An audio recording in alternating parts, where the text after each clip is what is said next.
Não, porque atualmente, o que o povo mais sente é dor. É dor na coluna, dor na musculatura, dor de cabeça, dor na consciência. Não tem um nervo na cabeça que a gente foda ele e acaba com isso na mão. Posso ir então? Ai, beleza, vamos lá.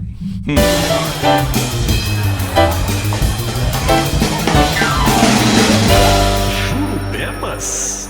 Sim, Jurubebas. O pior e o melhor podcast do planeta para onívoros, carnívoros, herbívoros, gente de esquerda, de direita, do centro, enfim, né?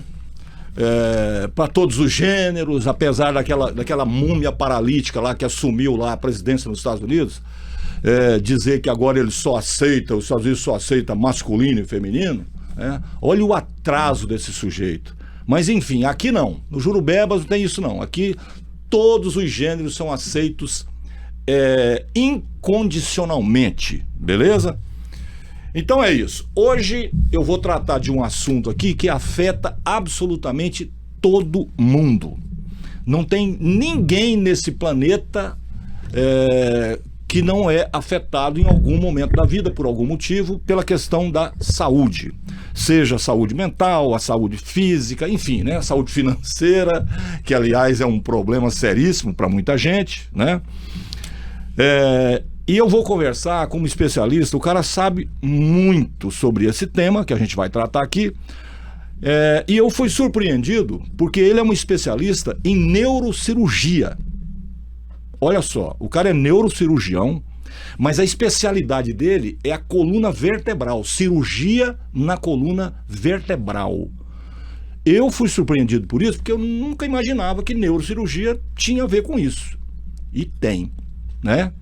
E tem. E aí, ele vai mostrar aqui, durante essa nossa conversa, alguns aspectos, caminhos, né? Possibilidades e tal, para quem sofre com algum problema na coluna vertebral. Pessoas que têm problemas posturais, dores, enfim, né? E apontar algumas soluções. Então, você que tem problema na coluna, né? Sabe aquela dorzinha, não sei o quê? Às vezes não é só uma dorzinha. Às vezes ela vai evoluindo, né, para uma coisa mais séria. Aquele amigo, aquele parente, aquele pai, aquela mãe, né? Gente mais idosa, enfim. Então presta atenção, porque hoje o conteúdo que vai ser despejado aqui no Jurubebas é de extrema importância para todo mundo. Dr. Túlio Rocha, prazer enorme tê-lo aqui, né? Eu já sei que os Jurubebas aí, muita gente vai ficar grilado, vai dizer, não, comigo não, mas E ó, coluna não é brincadeira não. Seja bem-vindo ao nosso Jurubebas, tenho certeza que o senhor vai colaborar demais aqui com muita gente, inclusive aqui com esse que vos fala, né? Que aliás, eu estava falando com o Dr. Túlio aqui antes da gente começar, que eu já desisti, né? Minha mulher médica pega no meu pé, enche meu saco e tal. Mas aí, na nossa conversinha aqui, depois eu vou até mostrar isso para vocês aqui, né? Durante a nossa conversa, parece que surgiu uma outra possibilidade nos 5 minutos que eu conversei com ele aqui. Quem sabe, né? Então vamos lá. Seja bem-vindo. Obrigado. É um prazer estar aqui com vocês no podcast Jurubebas, nessa audiência tão legal, nesse podcast que deixa a gente à vontade para falar de assuntos que são importantes. E hoje, o assunto relacionado à saúde.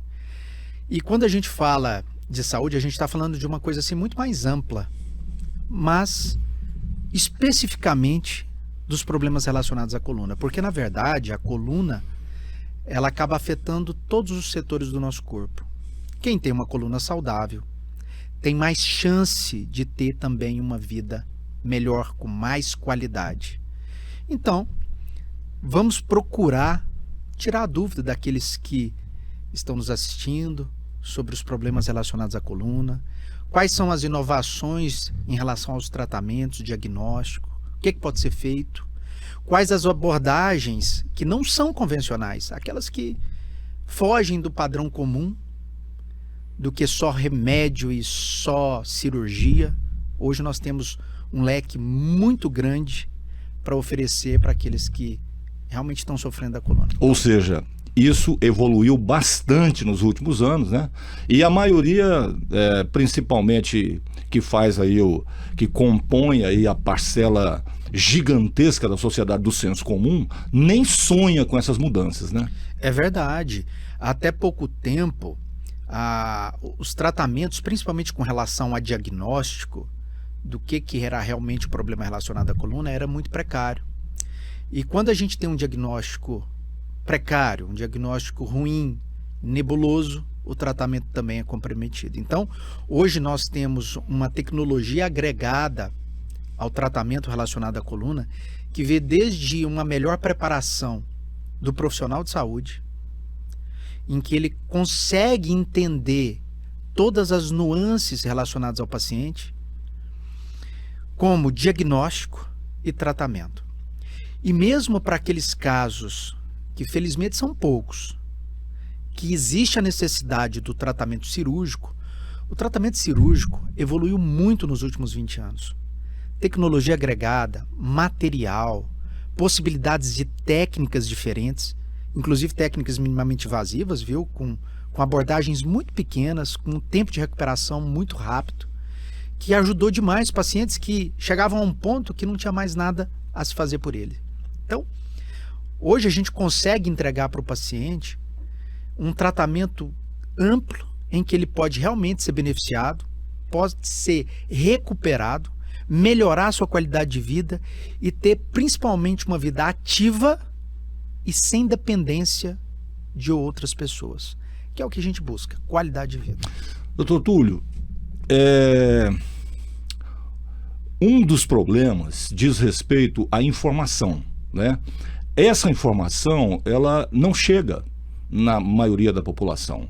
Quando, no máximo, a TV, essas TVs abertas, de vez em quando faz lá uma matéria, num Fantástico da Vida, sei lá, nesses programas mais populares e tal, mas as abordagens são muito superficiais. Olha o que o senhor está dizendo, hoje, cirurgia da coluna não é mais o que foi lá atrás. Muita gente tem a imagem de 20, 30 anos atrás. O cara vai fazer uma cirurgia da coluna, vai ficar paraplégico e não sei mais o que, corre um risco enorme e tal.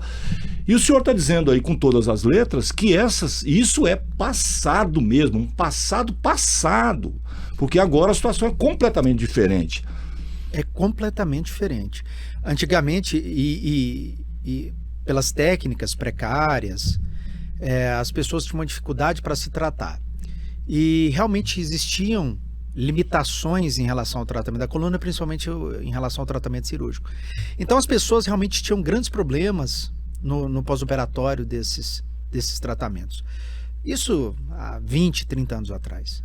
Só que ficou essa nuvem em cima dos tratamentos cirúrgicos relacionados à coluna. Então, quando a pessoa fala em algum procedimento... vou fazer uma cirurgia da coluna, pronto. A primeira coisa que vem... Manda rezar uma missa e tal. Não faz, vai ficar paraplégico. Você vai ficar pior do que você está. Isso não funciona. Então, existe esse senso comum, essa nuvem, mas a gente, através da informação, e essa informação é baseada em trabalhos científicos sérios, publicações em revista de impacto, em que a gente busca mostrar para a população que existe um tratamento eficaz para o problema que ela possui na coluna. Porque muitas pessoas chegam em um momento em que existe a necessidade do tratamento cirúrgico, elas não são tratadas pela desinformação. Ou seja, chega uma hora que não tem para onde ir, né? Não tem para onde ir. Porque a coluna inviabiliza completamente o corpo da pessoa. Completamente. Então, muitas pessoas não conseguem tratamento adequado por desinformação, por não ter acesso a um tratamento definitivo, porque existe uma série de reticências, de pontuações em relação ao tratamento cirúrgico da coluna. E hoje... senso comum dentro da nossa área, em que a gente busca tratamentos adicionais. O tratamento cirúrgico hoje, ele é reservado estritamente para aquelas pessoas que não tiveram sucesso em todas as outras opções que a gente dispõe. Então, você imagina que hoje a gente está operando 4, 5% de todos os pacientes que a gente atende. Então, é uma porcentagem muito pequena. Ou seja, todas as possibilidades que existem, e são muitas, costumam resolver. Costumam resolver. Então, a gente já tem essa estatística de que aproximadamente 95% de todos os pacientes que nos procuram no consultório com os mais diversos tipos de problemas relacionados à coluna são resolvidos sem tratamento cirúrgico. Bom, doutor Túlio Rocha, para quem tem qualquer problema na coluna, tem uma pergunta que fica na cabeça do sujeito a vida toda, que é por quê? Por que eu tenho problema na coluna? Ok? Essa é uma pergunta basicona, mas que está na cabeça de todo mundo. Então vamos começar do zero. Problemas posturais, que o sujeito começa a construir naquele esqueleto, né, que é composto lá de ossos e músculos, já na infância. Apesar de que lá na infância, a criança, por se reabilitar com muita facilidade, ela está num processo de desenvolvimento e tal, vai sentir muito menos. Porém, se ela se habituar com aqueles problemas posturais, a possibilidade daquilo gerar problema no futuro é muito grande. Então, vamos começar pelos problemas posturais. Se a gente fosse, por exemplo, educado na própria escola, né, do que fazer em relação à postura, como sentar, como deitar e tal, não sei mais o que, enfim, provavelmente a gente teria muito menos problemas que afetassem, afetando a coluna por conta da educação. Então vamos lá, problemas posturais no seu consultório, durante o seu trabalho e tal, nas suas anamneses lá, assim, quanto tempo demora, né, para um cara experiente como você colocar, porque o paciente fica curioso, né? O que você está anotando? Assim, quanto tempo demora para você escrever assim, postura? Postura a gente observa nos primeiros 5 minutos.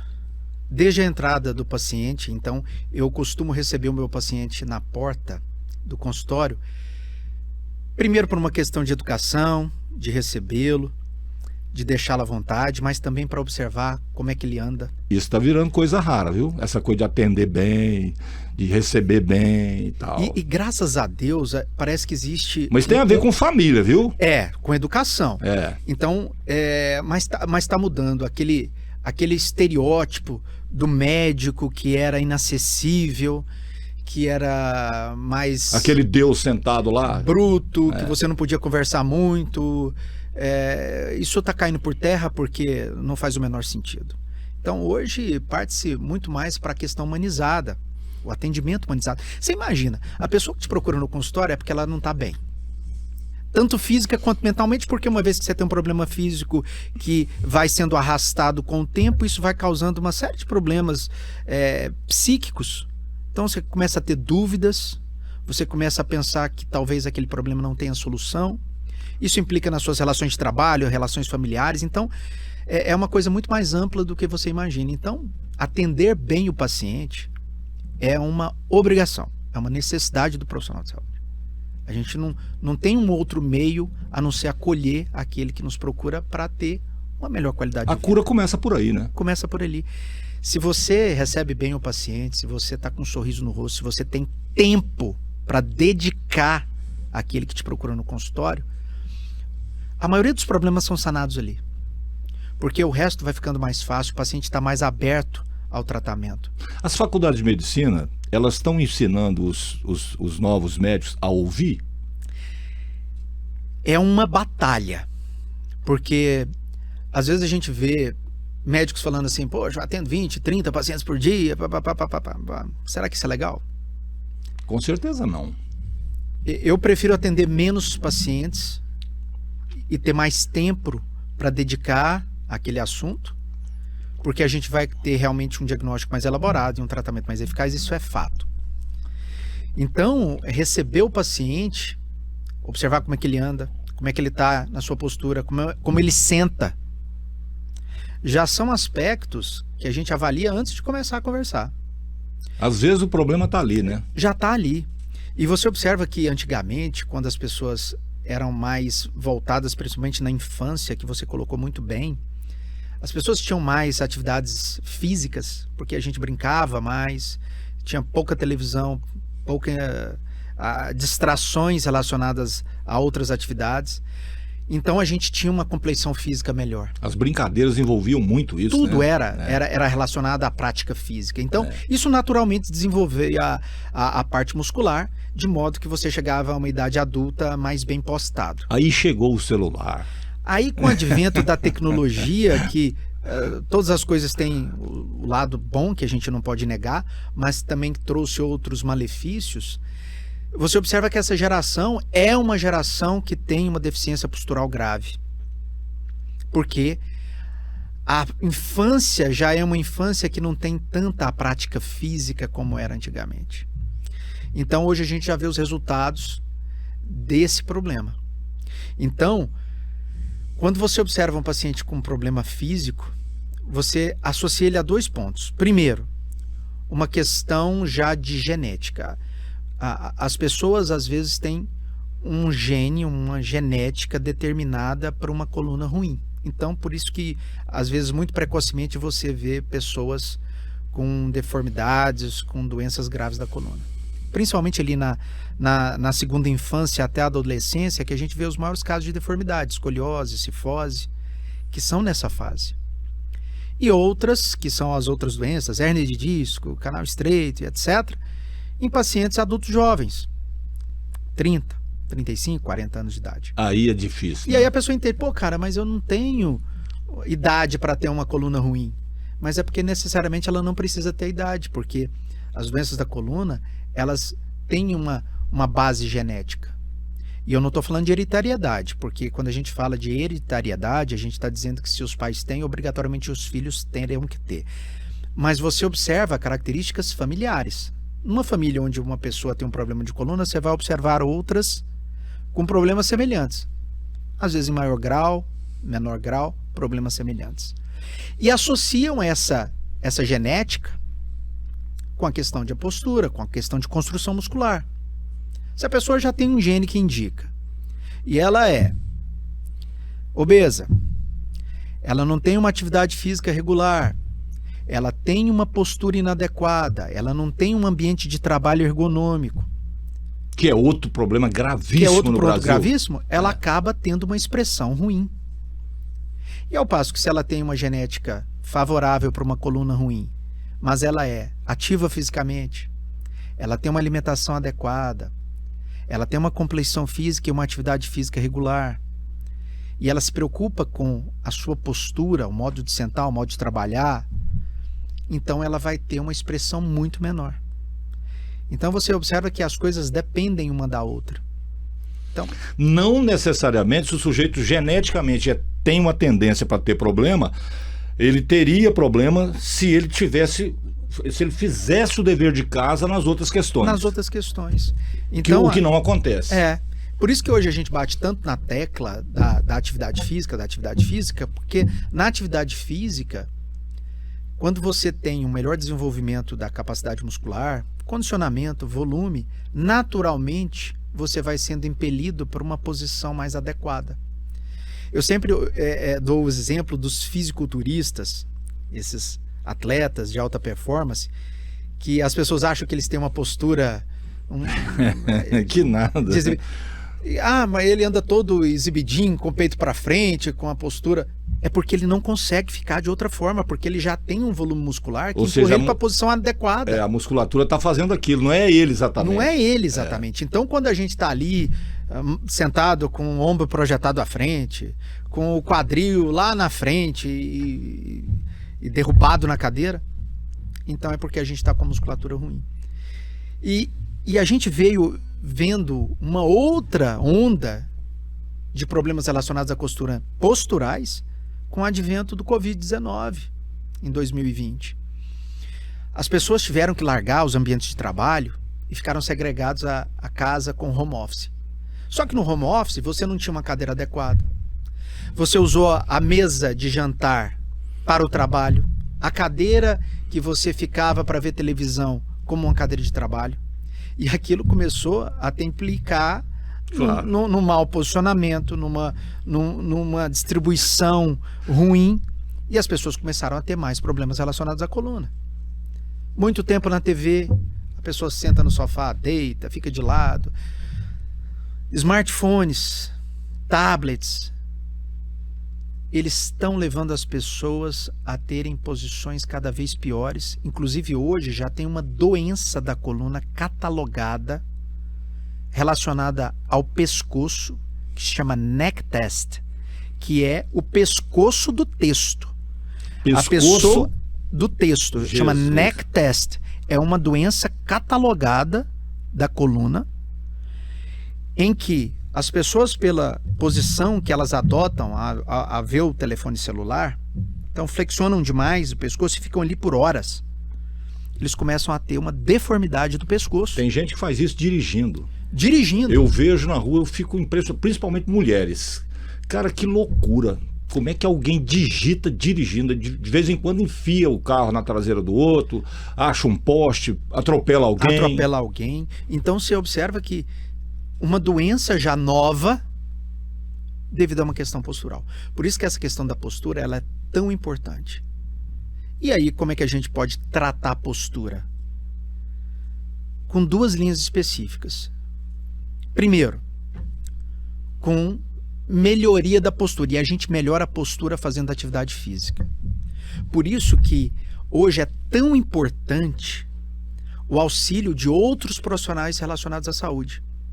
O educador físico, que é aquele que deveria acompanhar as pessoas durante a realização das suas atividades físicas. Porque é outro problema esse, Porque né? o personal trainer, o educador físico, aquele que está presente na sua academia, ele olha a sua postura, ele olha com o movimento que você executa, se você está fazendo o movimento com uma adequação que vai te levar ao benefício, ele corrige as deficiências que você está tendo durante a prática física e promovendo uma estratégia de treino, de progressão.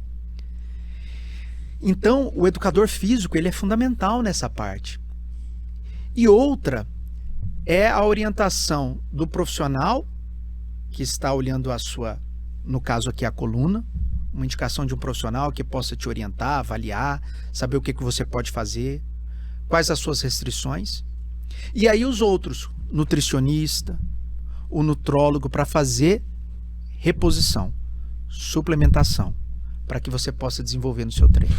Doutor, o senhor chegou num ponto que eu acho fundamental. Aliás, é o que chamou a minha atenção na nossa conversinha aqui de 5 minutos. Porque Sim. O podcast aqui é muito interessante. Às vezes a gente faz um podcast antes do próprio podcast. É verdade. Mas é bom que isso abre um pouco. Às vezes a gente pensa que o assunto vai para uma direção e o programa acaba sendo muito maior do que aquela conversa.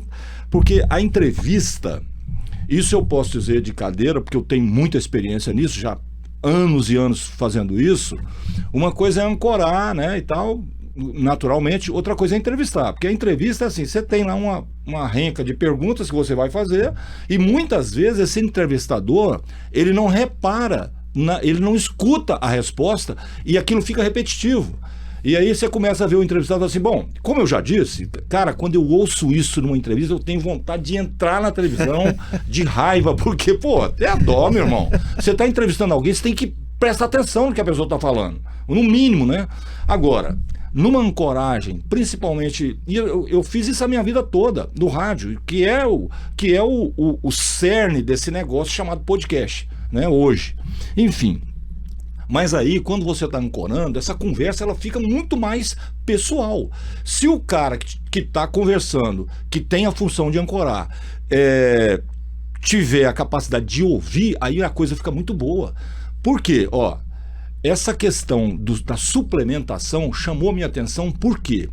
Porque isso provavelmente afeta milhões de pessoas que não conseguem desenvolver por falta bioquímica, ou seja, ó, você não processa, você não tem isso, o que você come tem uma determinada química aí que a sua digestão não está dando conta, então, ou não tem na sua alimentação, o que você come e tal? Não, ó, tá faltando isso, tá faltando aquilo, ou seja, e isso aí afetar a musculatura, parece óbvio, né? Mas não é uma coisa que a gente pensa quando, estou falando do senso comum, a gente não pensa isso quando o problema é na coluna. É assim, ó, a minha musculatura, minha ossatura, sei lá, enfim, né?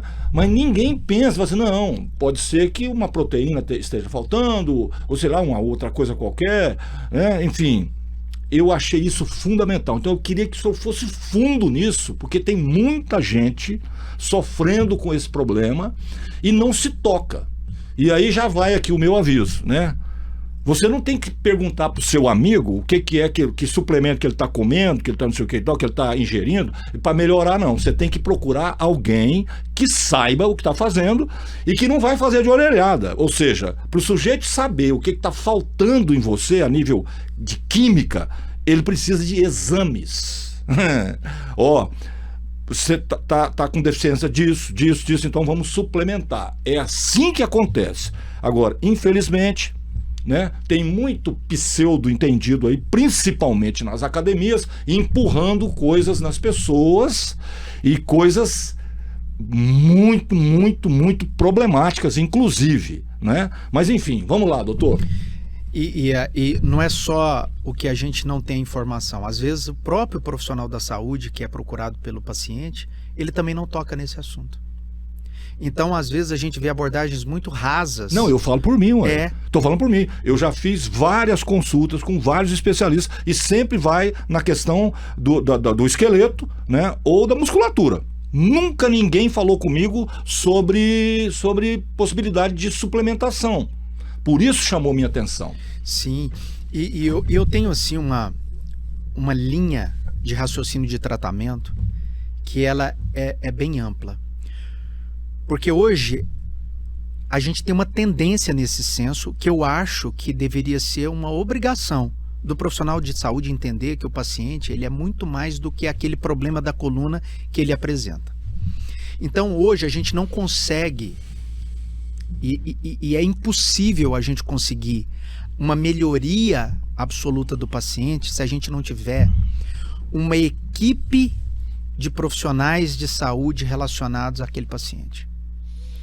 Então, se você pensar numa linha de tratamento, o paciente tem um problema da coluna. Ele está incapacitado, ele está com dor, ele está precisando de ser tratado. Então, ele procura o médico, o especialista em coluna. Perfeito.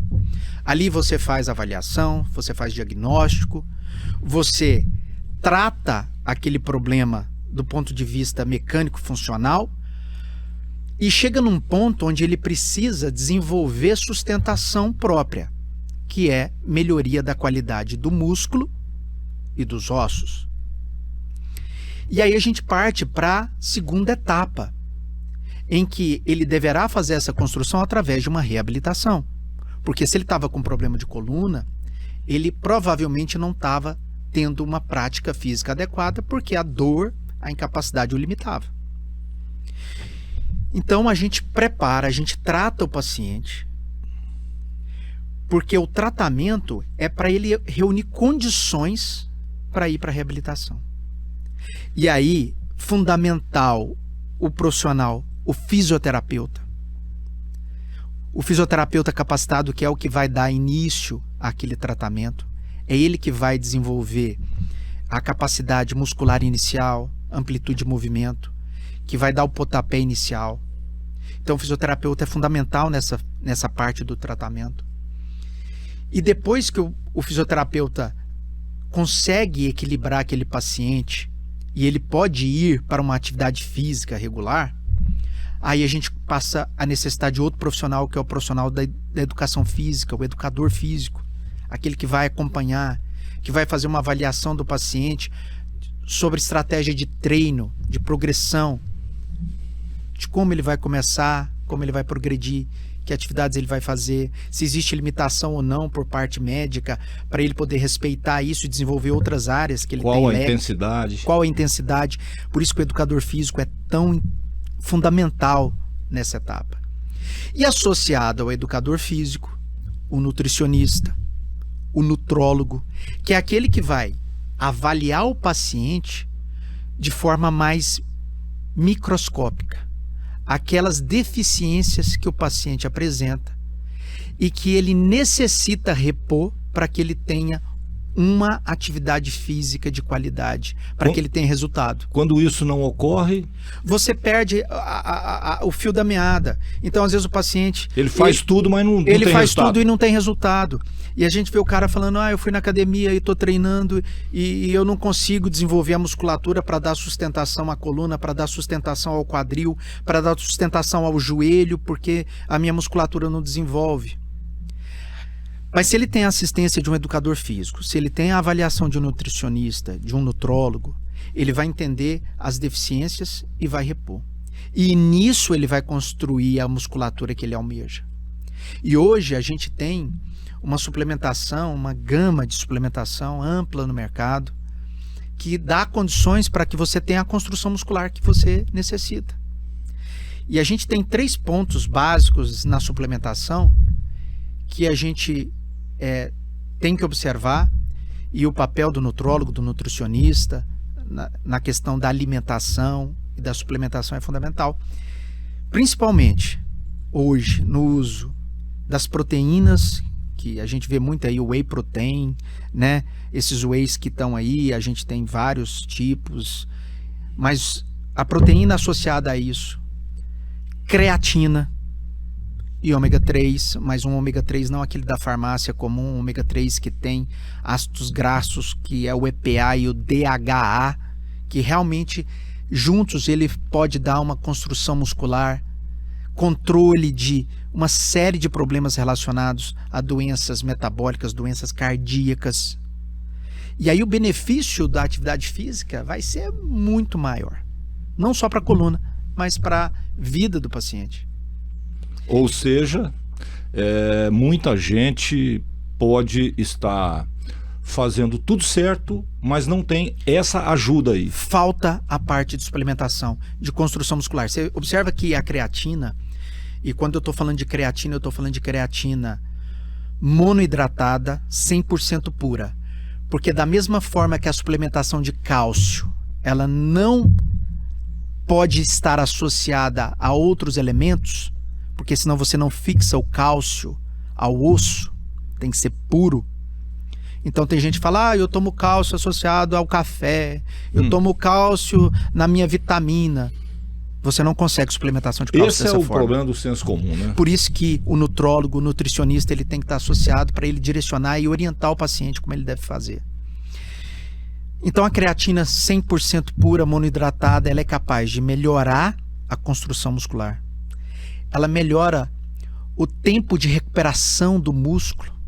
Então, quando você faz atividade física, que você fadiga, que você exaure a musculatura, ela melhora o tempo de recuperação e previne lesão, que é uma coisa muito comum quando a pessoa começa a fazer uma reposição, uma reabilitação de lesionar a musculatura. Ela faz o controle de doenças metabólicas, principalmente diabetes e doenças relacionadas ao coração, pelo controle do colesterol.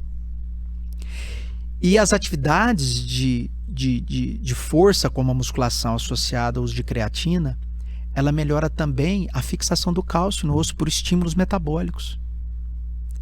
E aí a pessoa fala, mas então a pessoa necessariamente tem que estar fazendo atividade física para suplementar e construir músculo? Não. Isso vale também para os acamados, para as pessoas que são impossibilitadas de fazer atividade física porque tem uma doença que impede. Aqueles idosos que têm muita perda de músculo e a creatina constrói Essa suplementação seria fundamental. Fundamental. A creatina, ela suplementada de forma adequada, ela constrói músculo tipo 1, que é o que deixa o idoso de forma mais ativa. Então, e se você associar também ao uso de proteína, ao uso de ômega 3, o ômega 3, que é o que tem os ácidos graxos, que é o DHE, e o EPA, eles são ácidos que estão envolvidos tanto no controle metabólico de doenças como o diabetes e o colesterol, mas também agem na construção muscular, porque dão energia para o músculo, e também agem na parte cerebral, melhorando a atividade cerebral, melhorando a cognição, melhorando memória, a capacidade de execução. Então você observa que à medida que a gente envelhece, a gente perde. Claro. A gente para de produzir coisas que são essenciais. Por isso que a suplementação é necessária. Porque aí você realmente vai dar para o paciente um tratamento coberto por todas as partes. Coberto pelo diagnóstico e tratamento da doença em si, pela uma reabilitação direcionada com um profissional que é o profissional competente, que é o fisioterapeuta. Você vai melhorar a capacidade dele de treinar, de fazer a sua reabilitação, de desenvolver musculatura e sustentação. E isso envolve também liberdade para o paciente, porque ele vai ter uma alimentação melhor com o nutricionista, uma alimentação equilibrada, uma alimentação que eu chamo de inteligente. O nutrólogo avaliando todas essas necessidades de suplementação e suplementando o paciente. E o educador físico, o profissional da educação física, agindo diretamente com o paciente ali no dia a dia, promovendo o treino, incentivando, fazendo uma estratégia para que ele desenvolva a musculatura e não deixando ele se lesionar. Então você observa que é um conjunto, é um time que forma um tratamento adequado. Eu sozinho não consigo. E o mais engraçado de tudo isso aí é o seguinte, né? Quando esse paciente não está bem, ou seja, quando ele não consegue o resultado que ele espera e a coluna continua dando problema, não a coluna exatamente, né? Essa resultante que pode ser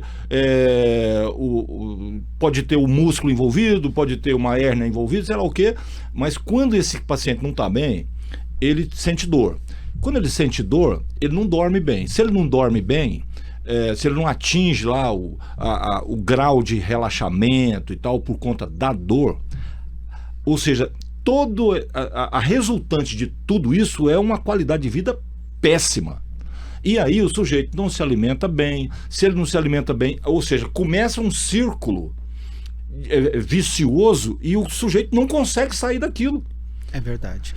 E essa parte aí do sono também está implicada na suplementação, viu? Porque o ômega 3 com EPA e DHA, ela age no metabolismo da melatonina, que é o precursor da modulação do sono. Então, pessoa que tem suplementação adequada com ômega 3, ela tem sono de melhor qualidade. Dorme melhor. Dorme melhor. E um outro ponto fundamental de um profissional que também está integrado junto com fisioterapeuta, nutricionista, nutrólogo, educador físico, é o psicólogo, o psiquiatra, porque você imagina, quem tem dor tem limitação e quem está limitado tem baixa qualidade de vida.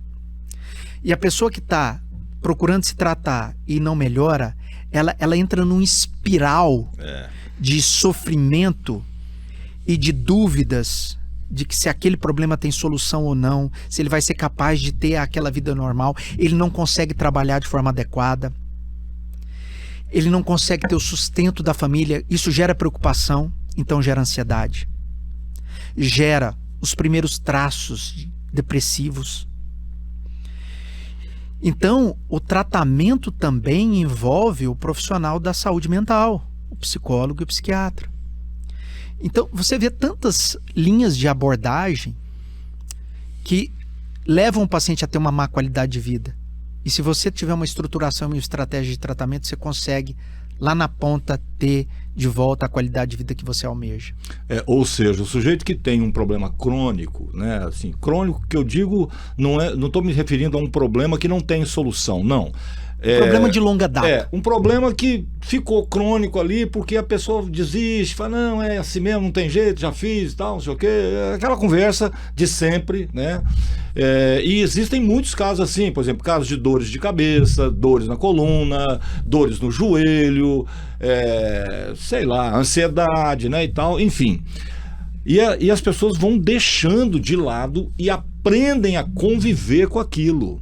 Né? Esse é um problema grave, ou seja, você está vivendo mal e já não percebe que está vivendo mal, mas a resultante está lá. Exatamente. O ponto que você tocou é fundamental. A pessoa, ela acostuma com as coisas boas, mas acostuma também com as coisas ruins.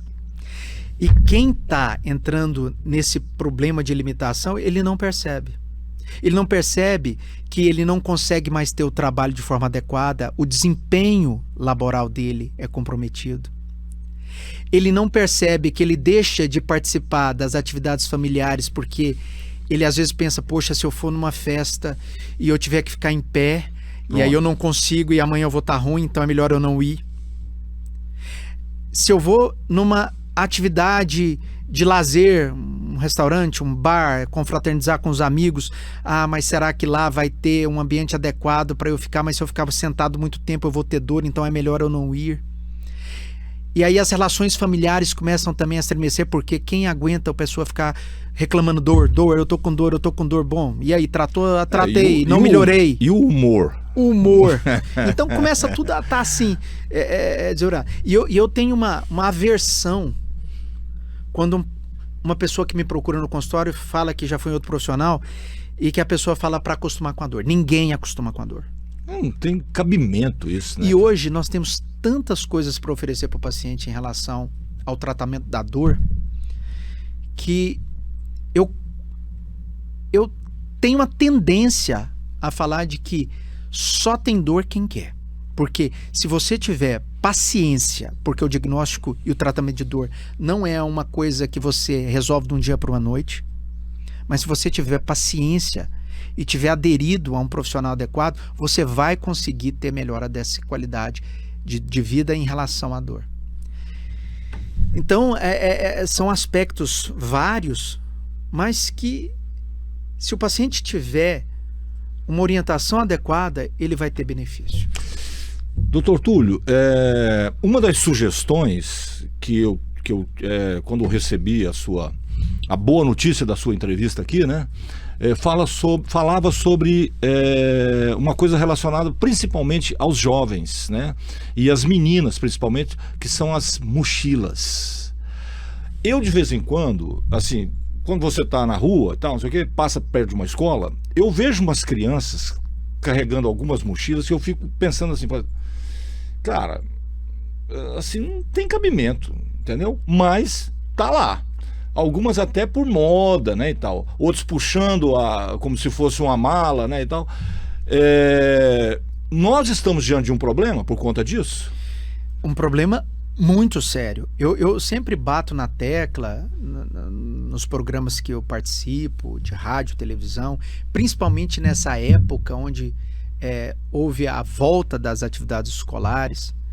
Então, o início do ano letivo, as pessoas iniciam essa volta e a gente observa essa questão, igual você falou, a gente passa em frente às escolas, a gente convive com crianças e a gente vê a questão de sobrecarga em cima, não só da coluna, mas das estruturas articulares. As grandes articulações sofrem. Ombro, coluna, quadril, joelho, tornozelo e pé. Então você vê que é uma descarga em cima de estruturas importantes. Então, hoje a gente observa muito a questão das mochilas muito pesadas para crianças muito pequenas, crianças que estão em desenvolvimento. Tem mochila que é quase o tamanho do menino. Tem até um estudo, Brincadeira. Um estudo de biomecânica que mostra que o ideal seria que a mochila que se carrega nas costas, ela não poderia ter mais do que 10% do peso corporal. Então, se uma criança tem ali 15 quilos, ela não poderia exceder 1,5 kg. E às vezes a gente vê a mochila de 3, 4, 5 quilos. Qual que é o efeito direto sobre a saúde dessas crianças e adolescentes? Se ele está num período de desenvolvimento, essas articulações, elas ainda não estão prontas, elas não estão formadas. Se você coloca carga em cima dessas articulações, essas articulações sofrem. E elas começam a desenvolver mal, uma posição inadequada, e desenvolver de forma também inadequada na sua consistência. Então a gente está observando depois adultos com fragilidade articular, fragilidade ligamentar e deformidade relacionada não só à coluna, mas a ombro, quadril e joelhos. Porque à medida que vai colocando peso, a pessoa vai tentando ali se equilibrar naquilo. Então, a gente precisa muito da orientação dos familiares, que é quem está ali no dia a dia. Não deixar a mochila pesada. Se a criança tem muitas coisas para serem transportadas, levadas à escola, de duas uma. Às vezes a escola ela disponibiliza armários para que você deixe ali os seus materiais didáticos. Muitas escolas têm. Então você deixa ali e você pega o seu material didático na necessidade da aula que vai acontecer. E você não precisa transportar isso para casa. Agora, se não existe essa possibilidade, mochila de rodinha. Ela é menos nociva do que aquela que é chamada de backpack, aquela que coloca nas costas.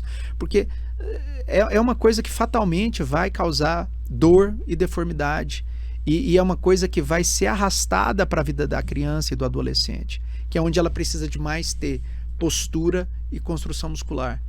Então, é um alerta, isso é um problema que a gente enfrenta. E com o advento do início do ano escolar, o consultório fica cheio de crianças e adolescentes procurando um profissional especialista em coluna, porque a dor é incapacitante. E aí você vai observar, não existe lesão estrutural. O que tem é a sobrecarga das mochilas. Ou seja, a gente já tem a consequência aí, então. A consequência de dor, a pessoa não consegue desenvolver os seus trabalhos, a criança com dificuldade para fazer as atividades físicas, para se concentrar na aula, porque ela tem dor.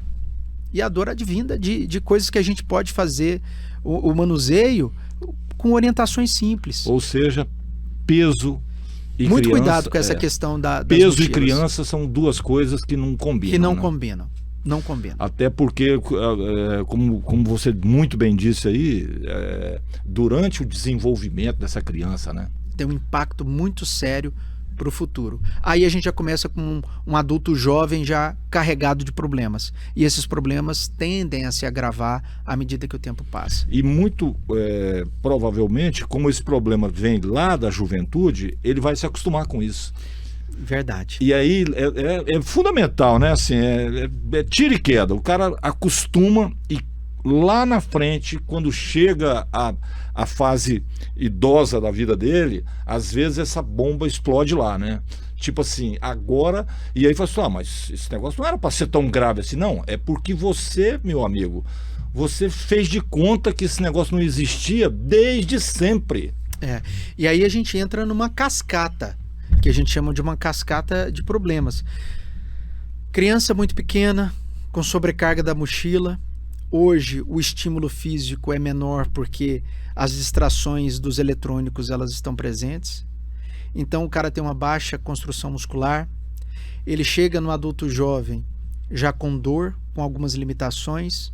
Aí não desenvolve uma atividade física regular. Ele tem um gene para uma coluna ruim e ele começa a desgastar isso já precocemente. E aí a gente entra num problema que já não é só um problema pessoal, é um problema de estrutura da sociedade.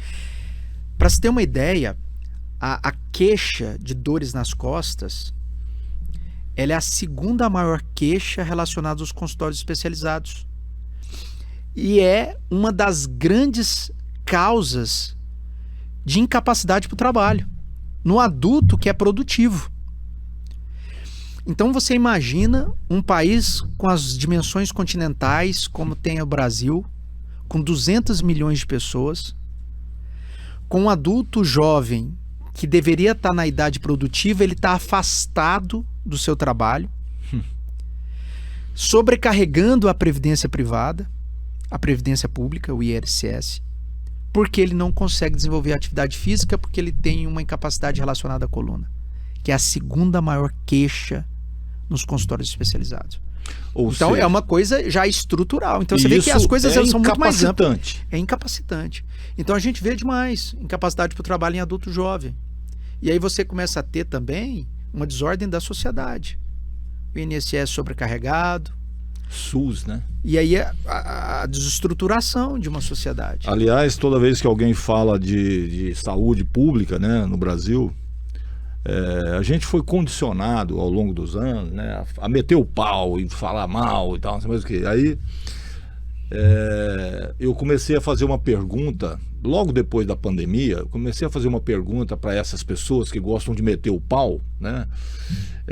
E aí a resposta, assim, você olha na cara do sujeito, surge lá uma interrogação enorme. Você escuta? Então o SUS é uma porcaria, né? Tá, beleza. O que você acha que teria acontecido durante a pandemia se não fosse o SUS? Aí, meu amigo, aí a ficha cai. Porque é assim, ó. Você já imaginou a população brasileira tentando arrumar uma UTI particular, assim, para alguém, para ficar lá internado, às vezes 30 dias, morre, não morre. O que isso causaria? Primeiro, seria impossível. Segundo, que 90% não daria conta de pagar. Aí surge, então, a importância, né, de um sistema de saúde como o SUS, que é o maior do mundo. Tem problema? Claro que tem problema. Imagina a pretensão que é o SUS em atender 200 milhões de pessoas. Tá na Constituição, todo mundo tem direito à saúde, beleza. É impossível, né, atender, mas pelo menos existe aqui uma tentativa. Outro dia eu vi um vídeo de um casal de brasileiros morando nos Estados Unidos. A mulher do sujeito, nova, né, assim, uma pessoa nova, teve um problema lá, não sei qual foi. Aí chamaram a ambulância. A ambulância veio, pegou a pessoa, levou para o hospital, um problema lá qualquer, não sei, ficou 1 hora lá, 1 hora e pouco, foi medicada e voltou para casa, beleza. Tudo bem, tudo ótimo e tal, o cara fez um vídeo, né, que legal, que isso, que aquilo e tal, beleza. 1 semana depois veio, não foi nem 1 semana, 3 dias ou 4 dias depois veio o outro vídeo. Conta. E o outro vídeo exatamente, o cara pegou a conta do hospital e abriu assim, ali, né? Falou, ué, mas como assim? Mais de $5.000. Nossa. Aí, esse é um caso. O outro caso, alguém foi picado por uma cascavel, acho que no Texas, não sei aonde, coisa de $150 mil. Aí alguém comentou lá no vídeo do sujeito, né? Falou assim, ó, aqui no Brasil é de graça. Eles te levam, por exemplo, aqui em Goiânia tem aí o hospital ali, o HDT, você vai lá, você toma lá o soro, eles te internam e tal, é de graça. Como assim de graça? Ou seja, então, tem problemas, né?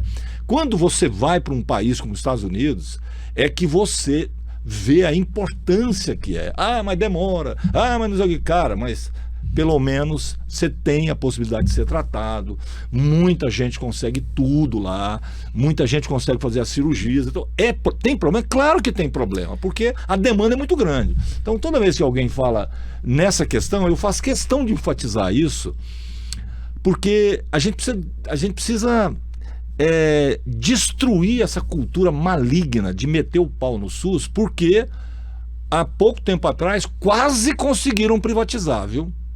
Com uma conversa fiada lá, não, é melhor dar um voucher para a pessoa, ela escolhe o que ela quiser.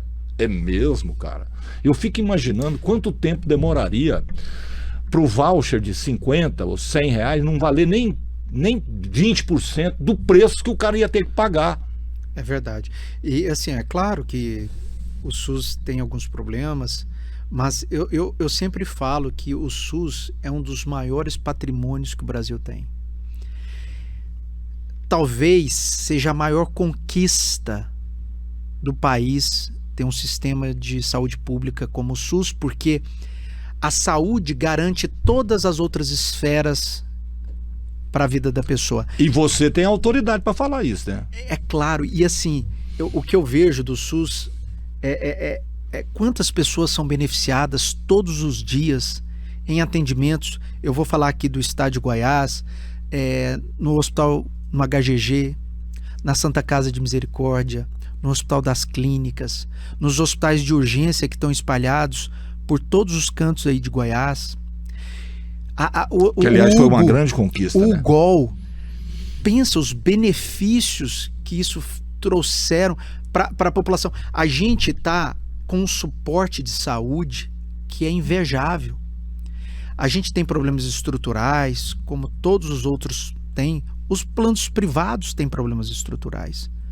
Mas você imagina, você garante a saúde para uma grande parcela da população, cirurgias, internações, tratamentos de doenças graves que poderiam comprometer a vida do paciente, distribuição de medicações de graça. A pessoa tem acesso não só à avaliação, ao diagnóstico, ao tratamento, mas à medicação.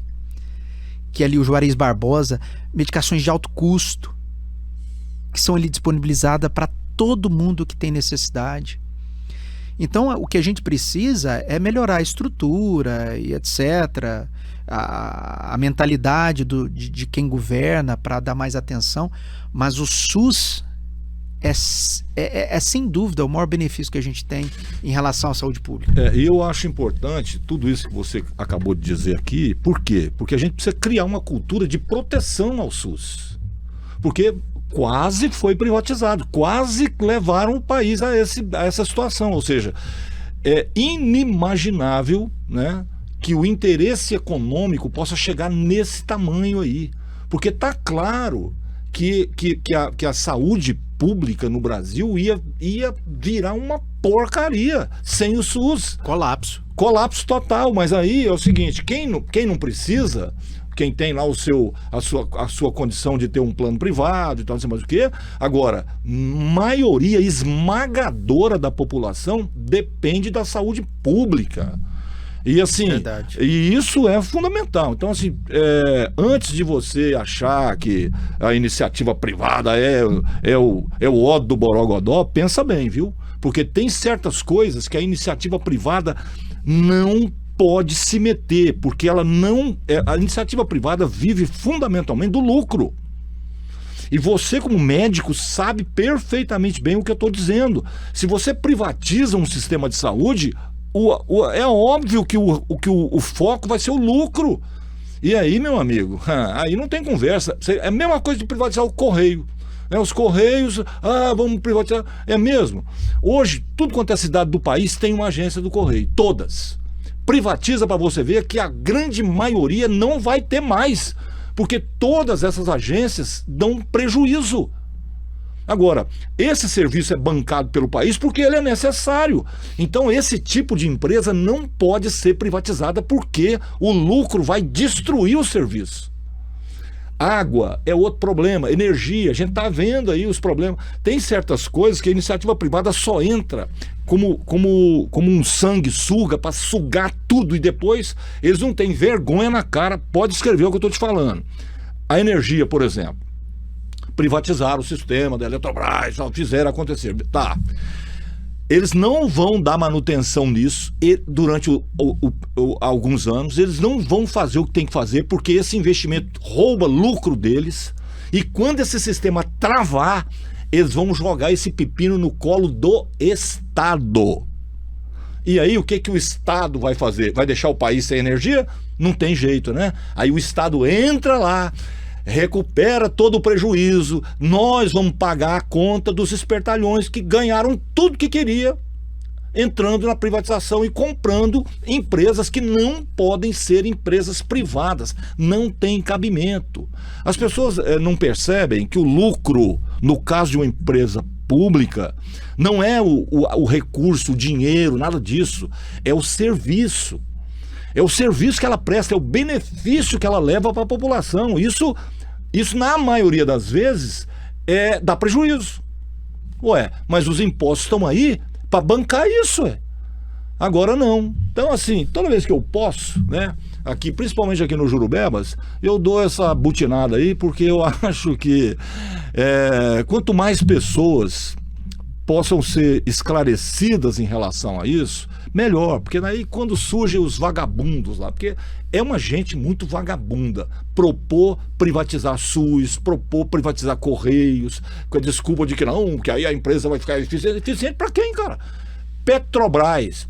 Pensa bem, um brasileiro a favor de privatizar a Petrobras para depois ele pagar a gasolina mais cara, óleo diesel mais caro. Então, assim, entendeu? Banco. Todos os bancos no país deveriam ser bancos estatais. E o objetivo não deveria ser lucro, deveria ser prestar um serviço para a população. Imagina se você agora, médico, fala, não, eu quero montar um centro, né, de reabilitação, negócio já que vai ter todo mundo lá, tudo que você descreveu eu vou montar. Aí vai no Banco do Brasil, o Banco do Brasil fala, não, vamos bancar isso, juro 2% ao ano. É essa a realidade? De onde você vai arrumar o recurso? Não. É 2% ao dia. Ao dia. Então, ou seja, sabe assim, falta esse esclarecimento, né? Se as pessoas tivessem, o país poderia ser muitas vezes melhor. Mas assim, é inimaginável a melhora que a gente poderia ter. Mas, infelizmente, como não existe consciência crítica, como não existe a informação correta, né, estruturando o pensamento dessas pessoas, elas aceitam ser prejudicadas de bom grado. É verdade.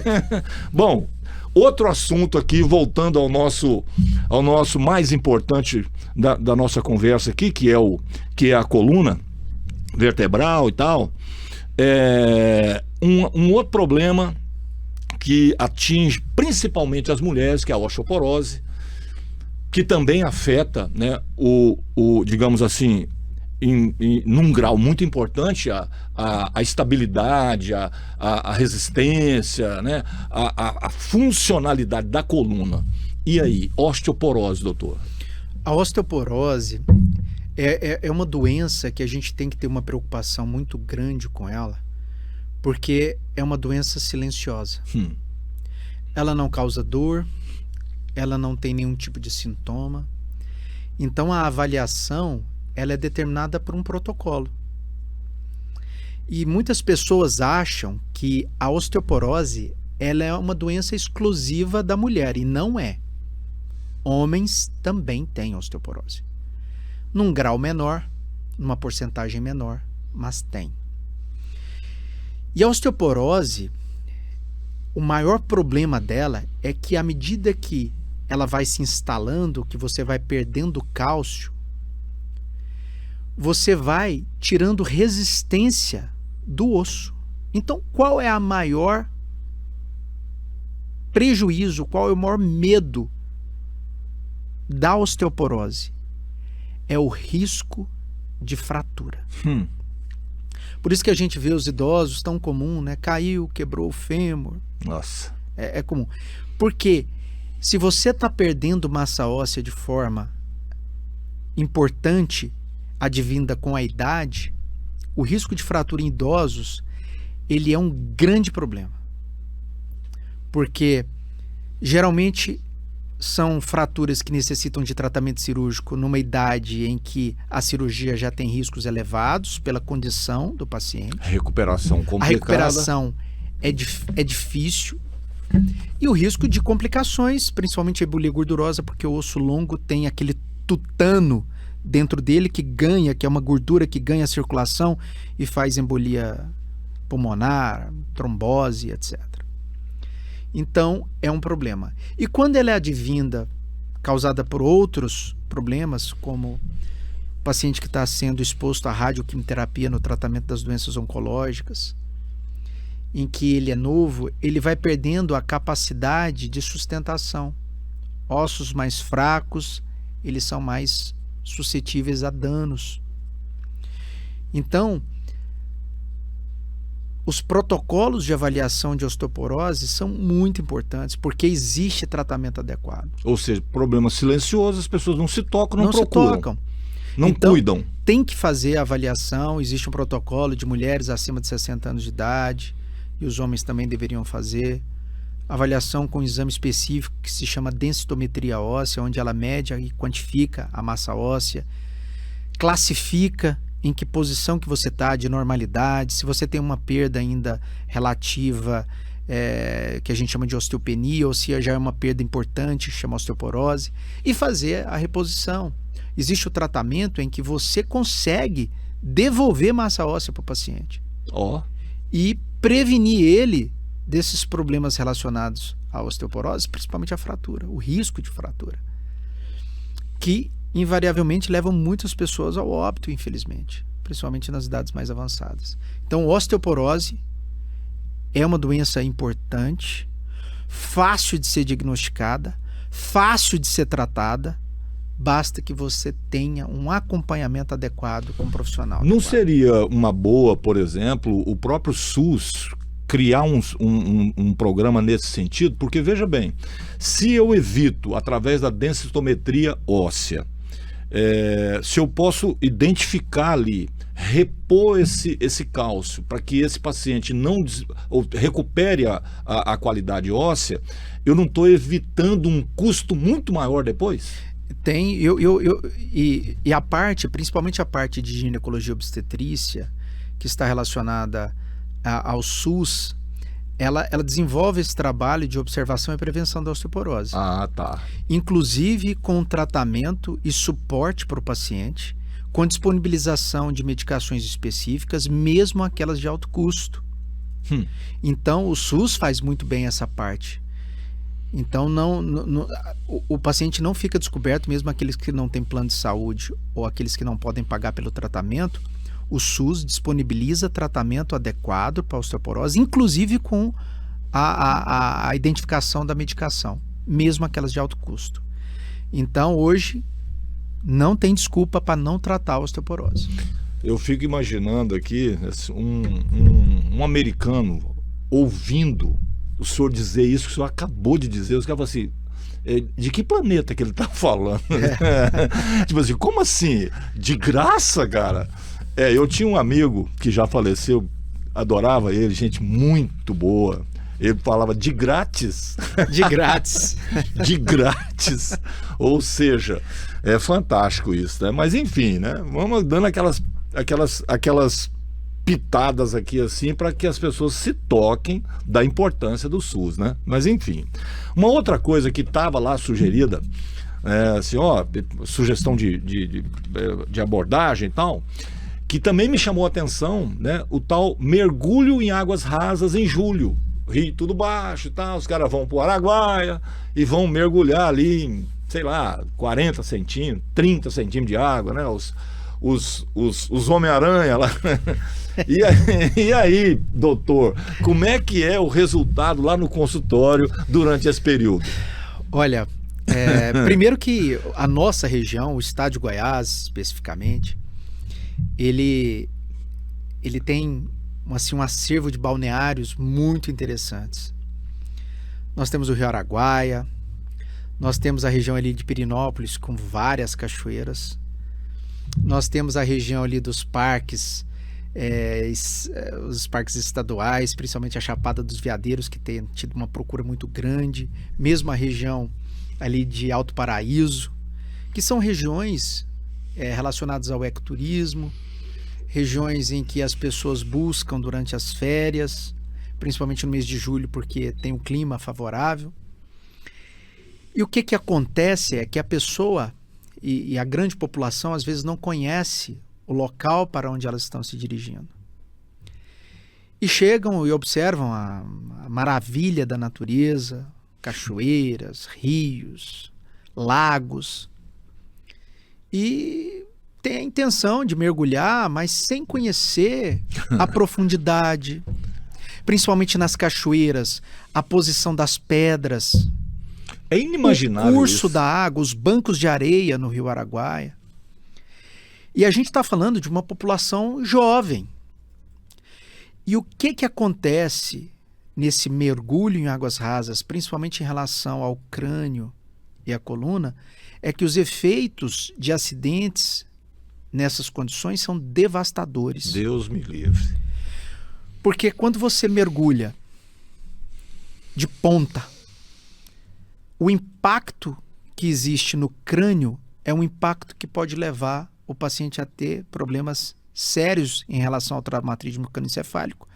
Desde lesões agudas que necessitam de tratamento cirúrgico, lesões definitivas que levam o paciente a ter uma incapacidade definitiva.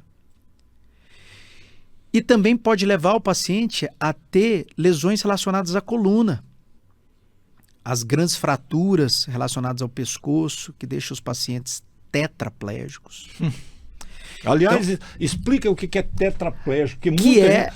Tem o paraplégico, mas tem o tetraplégico. E as pessoas pensam assim, tá, a gente entende bem porque bate a cabeça e a pessoa às vezes morre, às vezes a pessoa fica com uma deficiência, fica com o lado paralisado do corpo porque teve uma lesão cerebral importante. E por que na coluna causa uma deficiência de, às vezes, não mexer braços e pernas, ou move os braços, mas não move as pernas? Porque dentro da coluna, a gente tem uma estrutura neurológica importante que se chama medula. A medula, ela passa dentro da coluna.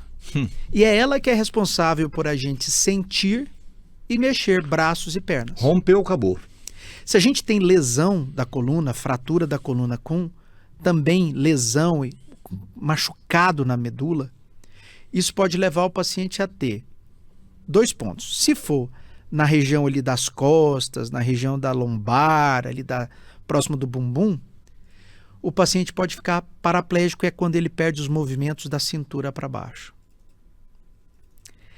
E quando você tem as lesões relacionadas ao pescoço, na coluna cervical, como você tem tecido medular mais alto, você fica incapaz de movimentar braços e pernas. Então, quando você é incapaz de movimentar braços e pernas, a tetraplegia. Incapaz de movimentar só braços ou só pernas, a paraplegia. Então, você imagina que um adulto jovem, pessoas de 20, 23, 25 anos de idade, sofre uma lesão dessa. Imagina o impacto que isso tem na vida da pessoa e na vida dos familiares. Por isso que eu digo que os efeitos são devastadores, porque as consequências desse tipo de lesão de mergulho em águas rasas, ela muda, em definitivo, a vida tanto da pessoa quanto dos familiares. Então, existe uma campanha para evitar mergulho em águas rasas. Aquela brincadeira da piscina, de ficar empurrando as pessoas na piscina. Aí a pessoa cai de mau jeito, bate a cabeça ou a coluna na borda da piscina, ou bate no fundo da piscina. O que leva a pessoa, às vezes, a ter lesões por trauma direto, no crânio, na coluna, e muitos morrem por afogamento. Porque quando eles perdem o movimento, eles são capazes de nadar, e a incapacidade de nadar e de flutuar leva a pessoa a se afogar. Então a gente tem muitos acidentes relacionados a mergulho em águas rasas, em rios, lagos, cachoeiras, em piscinas. Principalmente a gente fala nessa época de julho, porque o rio Araguaia, os lagos, as cachoeiras são muito procurados. E aí o aumento aumento de casos é significativo, os hospitais de urgência ficam sobrecarregados. E o que a gente fica consternado não é o aumento de trabalho, mas as consequências que isso leva para a vida dos pacientes. Então, evitem mergulhar de ponta cabeça, que a gente chama mergulhar de ponta, para evitar trauma de crânio, para evitar problema de coluna. Não mergulhe em lugares que você não conhece. Em cachoeiras, porque tem pedras que se movem. Você foi num ano e não, eu estou acostumado a pular ali naquela cachoeira, mas as pedras se movimentaram pelo curso da água. Ela enfrentou um período de cheia, por exemplo. Quantas mudou novas a posição, pedras não chegaram? Exato. Nos bancos de areia, os bancos de areia do Araguaia, elas mudam de ano para ano. Nos lagos, em águas turvas, você não está vendo fundo, você não sabe se está fundo ou se está raso. Nas piscinas que você não conhece, você não sabe a profundidade. Então, evitem esse tipo de mergulho, evitem as brincadeiras de empurrar na piscina. Evitem o exagero do uso de bebida alcoólica nessas regiões, que a bebida alcoólica tira a capacidade de discernimento da pessoa e também leva corajoso, pula de lugar que não pode, faz uma brincadeira estúpida que leva, depois a consequência é muito grave. Então, são uma série de situações para se evitar esse tipo de situação, porque, infelizmente, são lesões devastadoras. E esse é um alerta muito, muito importante, né? Muito importante. Porque, assim, quando a gente fala isso, as pessoas pensam que não é um ou outro, não é um ou outro, não. É vários. Muita gente. E quando a gente está em hospitais especializados para atender trauma, e que você vê o número de casos que você atende no mês relacionado às férias é tão grande. E assim, lesões que poderiam ter sido evitadas. A maioria, né? Então, a gente tem que pensar um pouco nas nossas ações para que os momentos de lazer, eles sejam momentos felizes. E não os momentos de lazer se tornarem momentos de tragédia. E a tragédia, como você muito bem disse, a tragédia atinge a família inteira. Não é só da pessoa que se completamente, machucou. né? Imagina um garoto aí com 20 anos, fica tetraplégico, e a família? Como que a família vai lidar com isso? E por uma coisa que poderia ter sido evitada. Sim, na maioria dos casos. Vamos ter atenção para isso.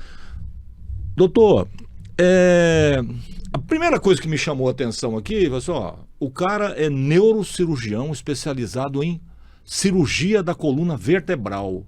Como é que aqui é uma pergunta mais pessoal, né? Como é que aconteceu isso? Porque o sujeito que vai para neurocirurgia, ele gosta de complicação, né? Vamos dizer. Ele é chegado numa complicação. Porque eu vou dizer uma coisa, assim, toda vez que eu vejo ou eu leio alguma coisa relacionada ao cérebro, né? E aí eu fico imaginando, cara, o sujeito para se especializar em mexer nisso aí gosta muito de complicação. Então, como é que foi isso? Assim, ó, neurocirurgia, mas aí surge uma especialidade relacionada à coluna vertebral. Como é que é isso? É uma dúvida muito frequente, porque as pessoas imaginam sempre que o tratamento das doenças relacionadas à coluna ela esteja exclusivamente ligada ao ortopedista. Mas a gente tem que entender que, como eu havia falado em relação às lesões dos mergulhos em águas rasas, dentro daquela estrutura óssea da coluna, você tem a medula, que é tecido neurológico. Ela é um ramo que advém lá da parte cerebral. Então, a neurocirurgia, ela é a especialidade que trata dos problemas relacionados ao tecido neurológico e que tem cunho cirúrgico. Mesmo que nos tratamentos, nem todo o caso seja cirúrgico. Nem todo tratamento pode ser no cérebro, por Exatamente. Então, dentro da neurocirurgia, assim como é na ortopedia a gente vê muito, né? O ortopedista que ele é especialista em ombro, o ortopedista que é especialista em joelho, mão, o ortopedista punho, que é especialista em quadril. Então, existem as subespecializações, as áreas de atuação. E na neurocirurgia não é diferente. Que, aliás, foi uma coisa boa, né? Uma coisa boa, porque... Uma coisa é o cara especialista em mão, por exemplo. Eu vi uma mão explodida por uma bomba, ser reconstruída e o cara ficar com a movimento de pinça. A pinça que salvou, porque ele consegue escrever, consegue fazer tudo. Você imagina. Agora, puxar esse negócio, ou seja, foi um tratamento longo, difícil, tal, mas por um cara que trabalha em Goiânia, chamado Kuroc.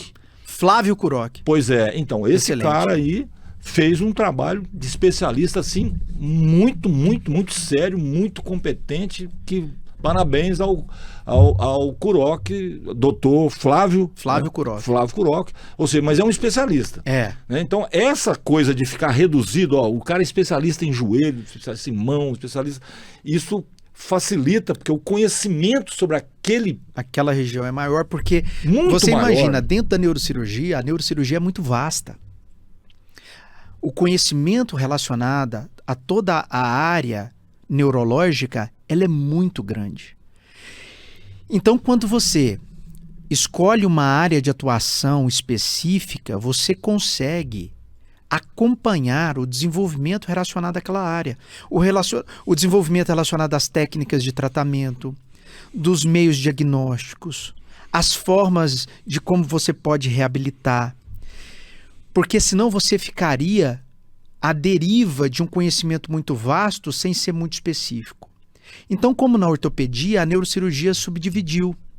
Ela tem uma área de atuação em tumores, uma área de atuação na parte vascular, onde ela observa os aneurismas e as malformações, uma área relacionada à cirurgia funcional, Parkinson é um exemplo, uma área relacionada a trauma, uma área relacionada à parte de nervos periféricos, uma parte relacionada à coluna, porque a coluna tem tecido neurológico relacionado a ela, e que é o que permite a gente movimentar os braços, que a gente permite sentir e movimentar as pernas, o controle dos esfíncteres urinário, anal. Então, toda a parte de sensibilidade, de motricidade relacionada ao nosso corpo está relacionada ao tecido neurológico. Então, a coluna é uma área de atuação em comum com a ortopedia. Por isso que a gente tem essa ambiguidade. Então, a neurocirurgia ela trata também das doenças da coluna vertebral, sejam elas clínicas ou não. E é uma área vasta que está evoluindo bastante. Então, as técnicas empregadas ao tratamento das doenças da coluna, elas evoluíram muito. Então, a nossa capacidade de dar nossa contribuição também para esse tratamento também ela é muito grande. Então, por isso que eu defini por essa área, porque com uma área específica a gente consegue melhorar a capacidade de ajudar o paciente. Consegue ser muito melhor naquilo, né? Muito melhor, mais específico, mais agudo no tratamento. Outra coisa que a gente teve aqui na nossa conversinha, rapidinho aqui no início do programa, que me chamou a atenção, que eu não sabia, tipo assim, pelo menos eu nunca tinha ouvido esse termo, né? Musculatura profunda.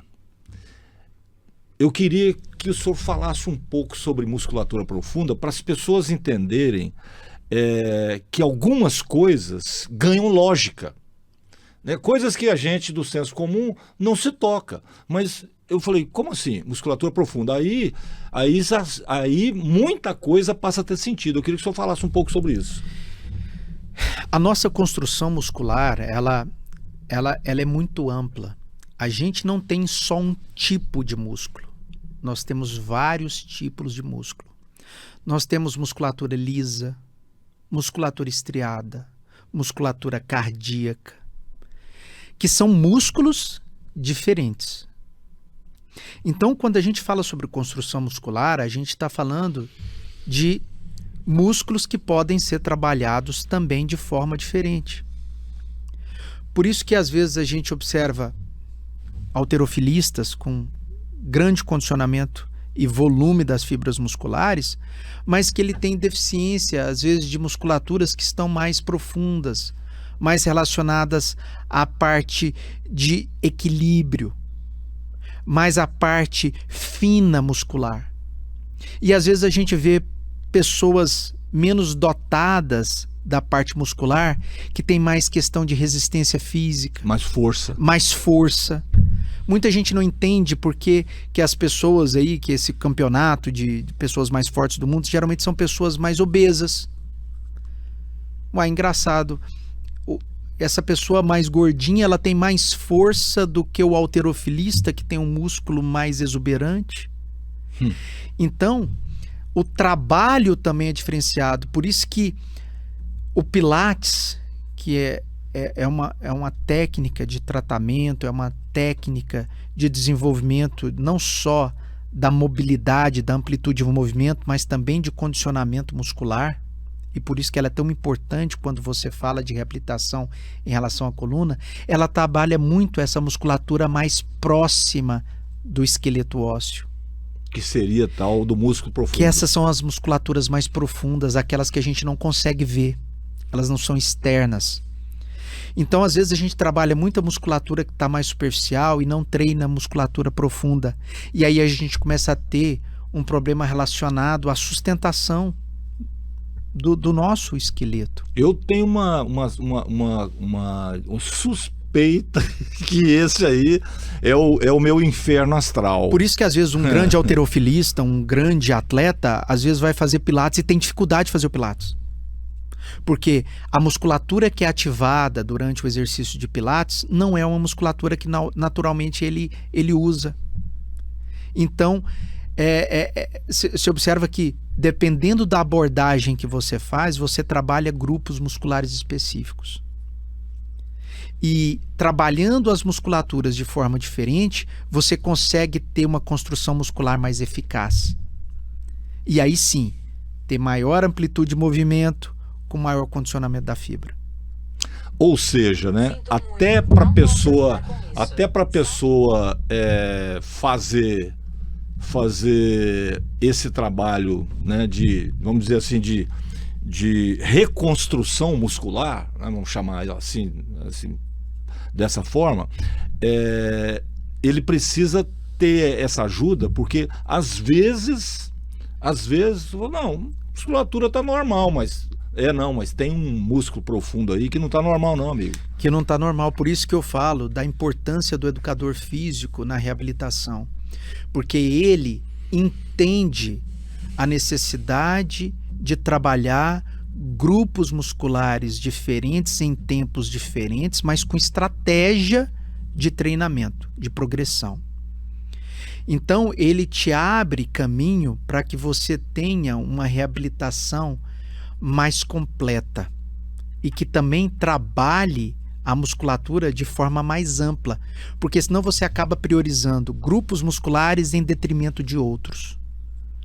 E aí você não consegue atingir aquele objetivo que você se propõe.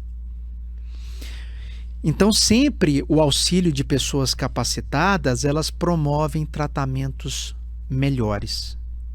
Que vão dar resultado. Porque o pior tratamento é aquele que não dá resultado. É aquele que não dá resultado. Ele afasta o paciente da medicina, né? Exato. E aí você observa por que o tratamento não foi adequado para aquela situação. E aí você vai observar falhas de orientação. Ou teve uma falha no diagnóstico e o tratamento não foi adequado. Ou teve uma falha de reabilitação. Ou teve uma falha de nutrição em relação à dieta e suplementação. Ou teve uma falha de estímulo psíquico, com melhora da capacidade psíquica, melhora da ansiedade, melhora dos estímulos para buscar também uma qualidade de vida melhor. Então, é uma coisa tão complexa que a gente tenta relativizar e por isso que às vezes a gente observa tratamentos que não tem aquele sucesso que se almeja, porque são muitas variáveis que estão nessa equação. Doutor, a gente ouve muito, né, assim, a mídia fala, os programas do próprio governo falam e tal, não sei o que, sobre prevenção, né? Os caras, tem que prevenir o câncer de próstata, tem o câncer de mama, o diabetes e assim vai. Mas eu nunca ouvi dizer, né, que você pode fazer prevenção, né, ir de tempos em tempos a um profissional, né, para o cara olhar como é que está lá o seu esqueleto, a sua coluna, enfim. Ou seja, você periodicamente fazer uma prevenção. Existe isso nessa situação? Uma prevenção com protocolo específico, como existe protocolo em relação ao tratamento da próstata, como existe em relação à mama, como existe em relação ao câncer de colo uterino, que são situações em que você já tem programas específicos. Para a coluna não há um programa específico, mas o que há é o bom senso.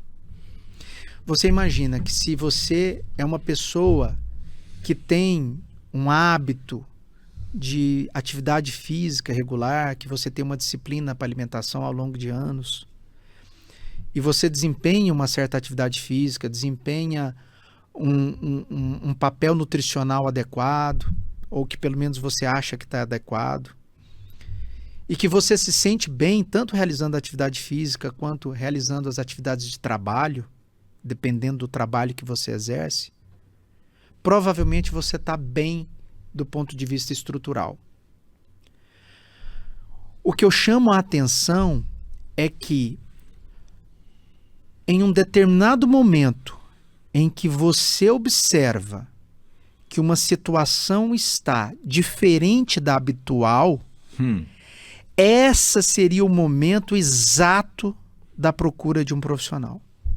Por exemplo, eu sou acostumado a fazer um treinamento de força com musculação e eu faço isso há 10 anos e está tudo bem, mas eu observei de uma semana para cá que ao fazer determinada atividade eu estou tendo dor após o exercício.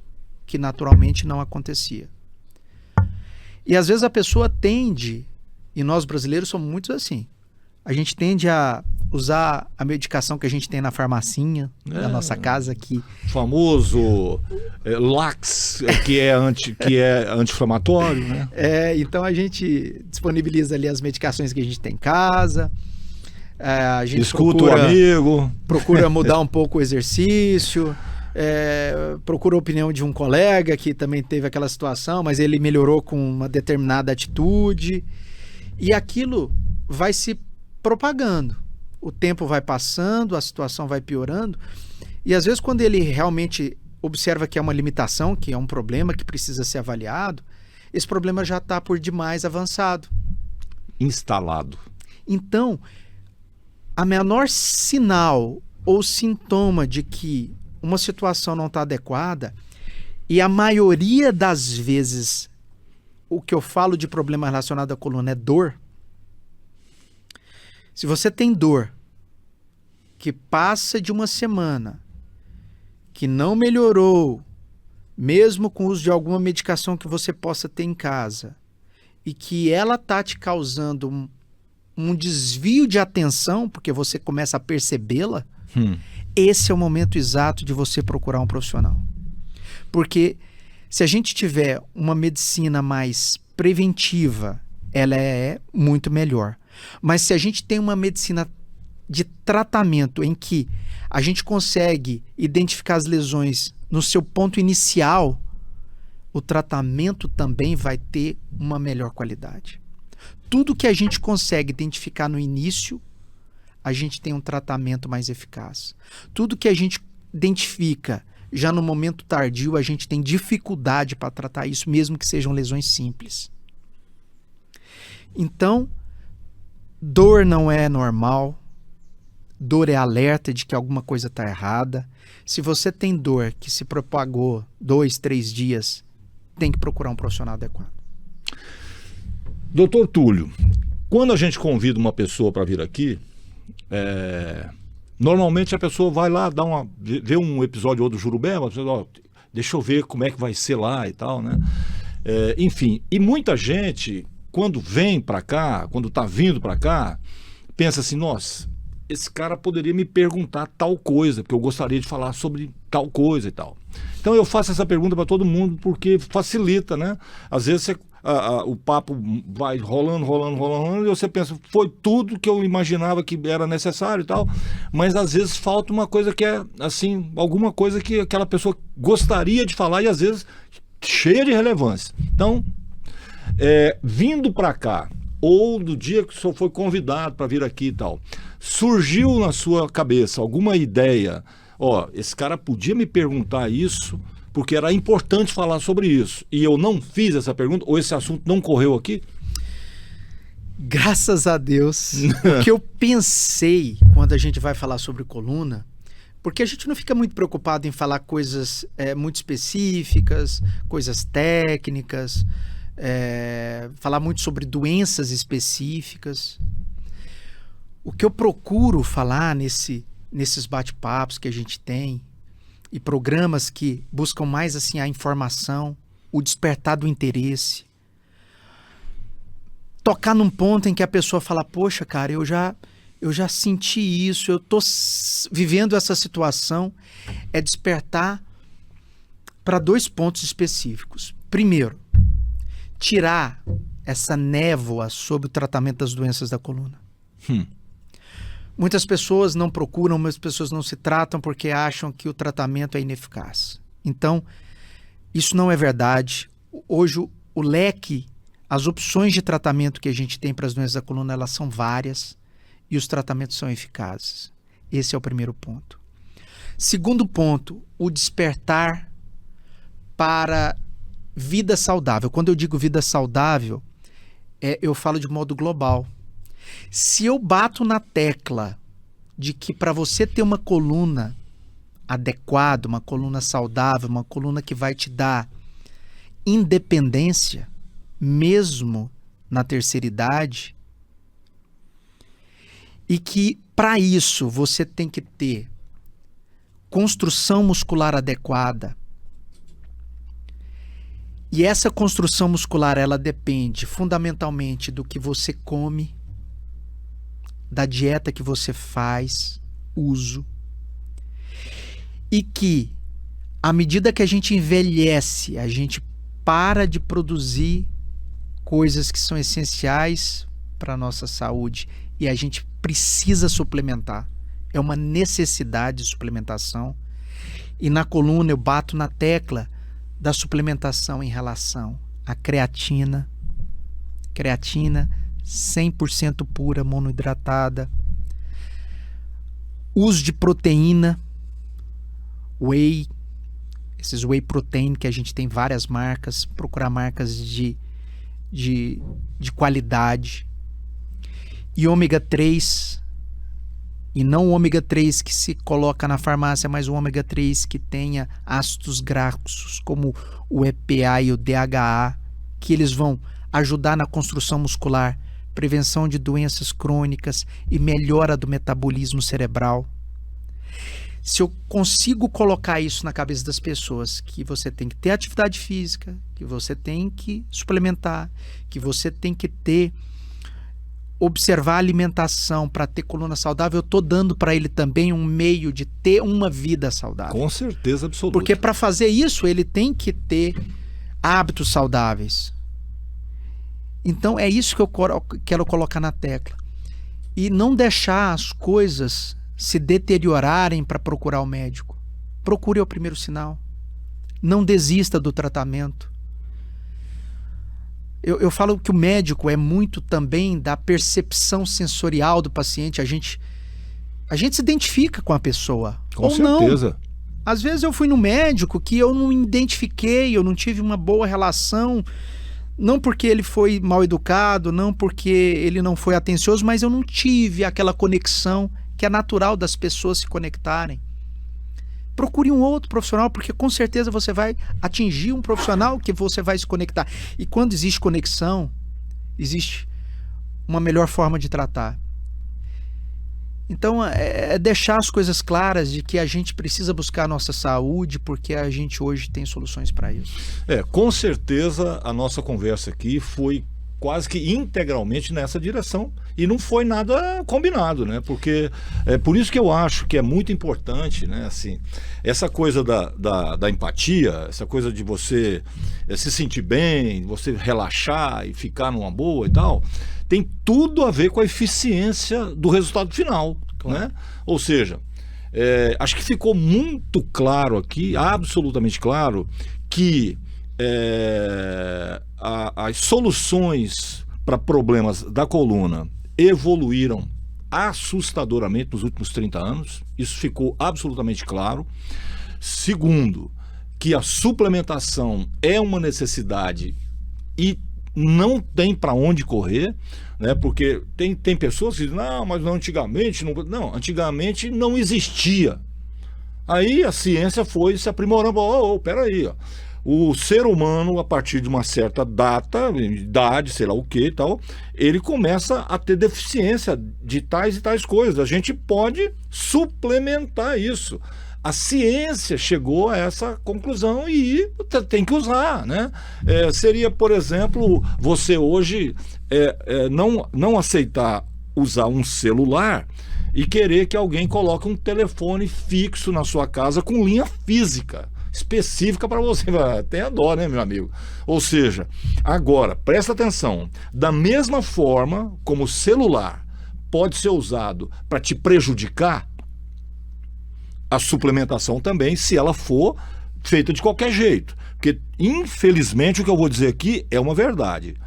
Nas academias existe um comércio paralelo de coisas a nível de suplementação, seja para qualquer coisa, que é, primeiro, ilegal. Porque na maioria das vezes é um negócio que as pessoas estão vendendo ali sem a menor, né? Quanta gente não está tomando anabolizante aí para ter músculo, achando que isso é uma boa? Quanta gente não está colocando o fígado numa situação terrível, né? Utilizando produtos que são altamente, né, nocivos para ter sabe, sei lá, uma pseudo-beleza física e tal. Então, assim, suplementação, eu quero deixar muito claro aqui, né, que ela é necessária, é fundamental que ocorra, porém, ela precisa ser indicada para você pelo profissional correto, baseado em exames específicos. Isso também o senhor deixou muito claro aqui. Então, para mim foi assim, ótimo, né? Eu queria agradecer demais e dizer o seguinte, ó, qualquer assunto quando surge lá, fala assim, nossa, isso aqui daria um podcast legal, às vezes até com um colega, com outra situação, às vezes alguém que vem dar uma palestra, sei lá o que e tal. Lembre-se do Jurubebas, aqui é o ambiente para isso, porque aqui não existe nenhum senão para o raciocínio livre. E isso traz um benefício enorme, porque nem sempre as pessoas têm essa possibilidade, essa oportunidade. Durante a sua conversa, né, às vezes passava pela minha cabeça o seguinte, assim, isso é uma palestra, cara. Eu garanto para você que muitos médicos da área vão tirar muito proveito dessa conversa aqui, isso é certeza. Outro dia eu conversei aqui com um psiquiatra que tem um trabalho social muito importante e tal, e eu falei, ó, pode ter certeza que tem um bando de médicos aí prestando atenção nisso, né? Porque a gente vai se esquecendo, né, que medicina é uma coisa, o profissional médico, né, o médico é uma coisa, o técnico em medicina é outra completamente. Ele recebe o diploma do mesmo jeito, tal, não sei o quê, mas ele não é um médico exatamente, né? Por isso me chamou a atenção lá, vou dizer, ó, eu vou lá, atendo o paciente, né? Eu quero que ele se sinta bem, eu acho que acolher a pessoa que está com um problema é importante e tal. Ou seja, a lógica aponta para um raciocínio que eu considero extremamente simples. O tratamento começou ali. Verdade, e assim, a gente tem que humanizar mais as relações, né? A gente, ao longo do tempo, a gente acabou perdendo isso.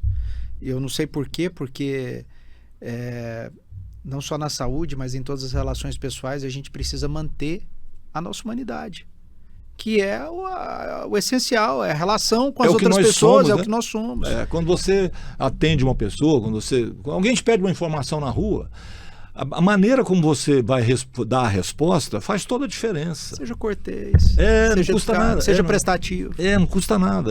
Assim, a pergunta que vem na minha cabeça quando eu peço uma informação qualquer e a pessoa, sabe, resiste ali ou faz alguma coisa, aí tem uma pergunta que mata qualquer um. Assim, escuta, você está bem? Está tudo bem aí? Está tudo certo? Parece que a pessoa, parece que você acende um holofote na cara dela assim. Hã? Por quê? Não, porque eu só te fiz uma pergunta e você vem com pedras e paus e não sei mais o que. Qual que é o problema? E aí? A gente está ficando assim porque a vida... primeiro essa enxurrada de informação, né, e desinformação, porque olha o que nós estamos vivenciando hoje. O sujeito tem dor na coluna, ele vai para a internet e pergunta lá para o doutor Google qual que é a solução. Tem cabimento um negócio desse? O cara está com não sei o quê, ele faz uma consulta lá e muitos deles chegam no médico já com a própria receita. Diagnóstico pronto. O diagnóstico pronto. Não, calma. Não, porque eu li, eu falo, cara... E assim, e a gente sabe que não é bem assim, né? Você pega lá um profissional médico, o cara tem experiência, estudou, pesquisou, se dedicou e tal. Aí vem lá um cabeça de prego qualquer e fala, não, porque não é assim. Então... Eu tenho um irmão que fez medicina e ele fez cardiologia. Por fim, ele não aguentou. Ele falou, não, chega, vou aposentar, acabou, não quero mais não dou conta não. E ele me contou um caso que eu achei muito interessante. Ele falou assim, eu levei 6 meses para estabilizar um paciente com problema cardíaco, né? Porque tem todo um processo. Não é simples. Não é, claro que não é simples, ou seja, você é difícil pra caramba. Então, beleza. Aí, 6 meses depois, falou, então tá estabilizado, tá ótimo, tá beleza, tá. Esse remédio você vai tomar ele pro resto da sua vida, tá bom? Então, regularmente ali, ok. 3 ou 4 meses depois, volta o paciente completamente destrambelhado. Por quê? Não, porque um amigo meu me falou que o chá de não sei o que é que resolveria. Aí eu parei de tomar o remédio e comecei a tomar o chá. Isso acontece demais. Aí o cara pensa assim, escuta, 6 meses raciocinando, sabe, vendo os exames e tentando achar um jeito de estabilizar seu jumento. E aí você pega, ou seja, eu não daria conta não, sinceramente, porque assim, a minha mulher morre de rico. Eu falo, você não ia ter paciente nenhum. Eu falo, talvez não. Entendeu? Talvez não, porque ela é gastroenterologista, né? Hoje ela não faz mais consultório, mas ficava puta da vida porque o cara vai lá, tá, medica, faz, acontece, pererei, parará e tal, beleza. Aí, X meses depois, ele volta com o mesmo problema. Tomou a medicação? Mais ou menos. Fez o dia, mas ou seja, não fez nada.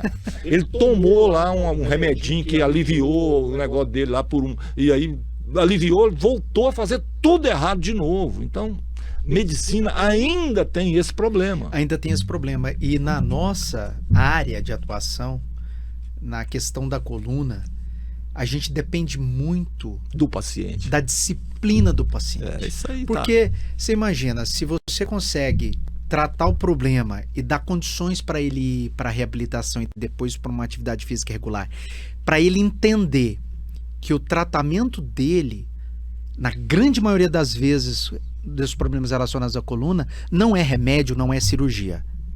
É melhoria da capacidade estrutural. E para isso ele tem que fazer atividade física, ele tem que suplementar, ele tem que ter disciplina. E às vezes você consegue melhorar no ponto de vista das medicações, você reuniu condições para ele, mas na hora de fazer o trabalho que ele deveria executar, ele não executa com disciplina. Na hora de fazer a parte dele, ele não faz. Então, precisa também de desenvolver essa mentalidade do paciente também ter a contribuição dele no tratamento. Eu não serviria, viu, para essa profissão aí, porque eu ia chamar muita gente de jumento. E aí, claro que os pacientes não, aquele tal doutor Leal ali, vamos lá não, porque o cara é o capeta chupando manga. Doutor Túlio, prazer enorme, muito obrigado pela sua presença aqui. Eu que agradeço. Você sabe quando você se sente em casa? Com certeza. Aqui, esse bate-papo, além de ser assim, extremamente educativo, de instrução, é um bate-papo que flui muito bem porque as pessoas têm a mesma energia, a mesma vontade de passar para quem nos assiste soluções das mais variadas soluções que podem apresentar para aquele problema que ele tem. Então, muito legal, podcast excelente. E quando tiver oportunidade, tiver coisas que a gente pode encaixar, com certeza eu vou voltar, porque sensacional. Aqui eu vou elegendo todo mundo, colaborador do Jurubeba, certeza absoluta. Eu agradeço demais. Muito bem, você que esteve então até aqui, muito obrigado. Chegou a sua hora de comentar, né? Deixar aí as suas perguntas, enfim, compartilhar com as pessoas que você conhece que precisam, ou estão com algum problema, né, na área da coluna principalmente, né, e tal, posturas, enfim, gente que você sabe que tem filhos carregando mochilas enormes. Dá uma olhada lá no podcast, você vai entender que isso não é bom, né? Você que gosta de mergulhar aí, igual o Homem-Aranha em água rasa, o assunto foi tratado aqui, enfim. Então, compartilha, dê seu like, faça a sua inscrição no canal. É muito importante fortalecer o Jurubebas como um espaço em que o conteúdo é tudo, né? Toda vez que a gente traz alguém aqui, e isso acontece uma vez por semana, eu faço a minha parte, que é tirar o máximo de conteúdo viável para as pessoas que vão usar esses vídeos depois como consulta, principalmente, né?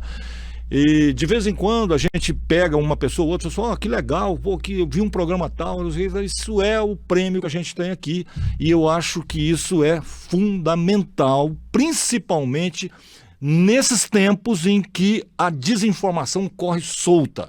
por isso, eu faço questão de trazer aqui profissionais estruturados que vão falar sobre temas de forma consciente, segura, correta, porque esse conteúdo fica disponível lá no canal ad eternum, beleza?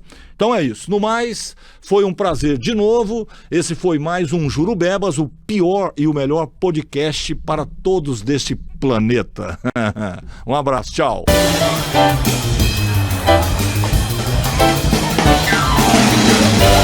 Jurubebas.